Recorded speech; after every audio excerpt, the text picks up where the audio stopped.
मलाही एक सर्वांसारखा छानसा मोबाईल फोन हवा की नको? कशासाठी म्हणजे काय? बोलण्यासाठीच तर असतो ना मोबाईल फोन. वा, गंमतच आहे. ताईने मागितला की लगेच मिळतो. दादा तर कॉलेजला सुद्धा नेतो त्याचा फोन. बाबांकडे तर 2-2 मोबाईल असतात आणि आम्ही मागितला म्हणजे गरज काय त्याची?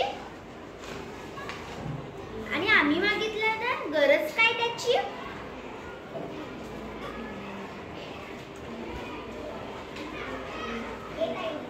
ए तायडे, उगीच काहीही बोलू नकोस हा. तुला जेव्हा मिळाला तेव्हा मी काही बोलले होते का? हो, आम्हाला ही महत्त्वाची कामं असतात. महत्त्वाचं बोलायचं असतं. आई, पुढच्या महिन्यात माझा वाढदिवस येतोय. मी दादाचा फोन कधी कधी घेते ग, पण फक्त गेम्स खेळण्यासाठी. बोलण्यासाठी काय करायचं? काय करायचं मग? आई, पुढच्या महिन्यात माझा वाढदिवस येतोय. मित्रमैत्रिणींना पार्टीसाठी बोलवायला किती मज्जा येईल. पार्टीसाठी बोलवायला किती मज्जा येईल.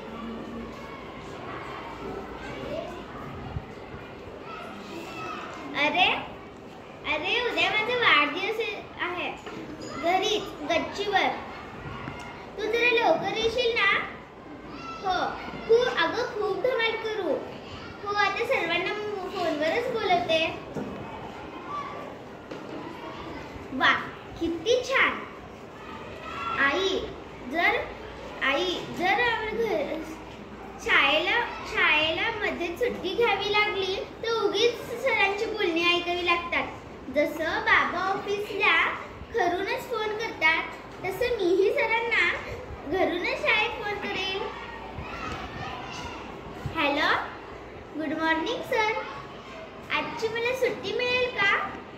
ते जरा महत्त्वाचं काम होतं. हो, उद्या नक्की येते. Thank you sir. अशी खूप कामं करता येतात.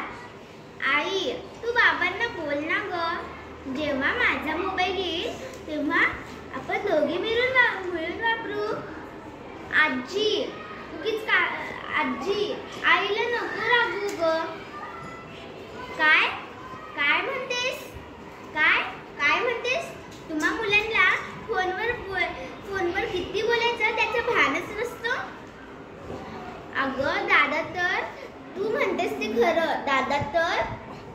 दादा तर मित्रांना सारखं फोन करत असतो. हॅलो, मी ग्रंथालयात अभ्यास करतोय. तू म्हणतेस ते खरं, पण आम्ही लहान मुलं असं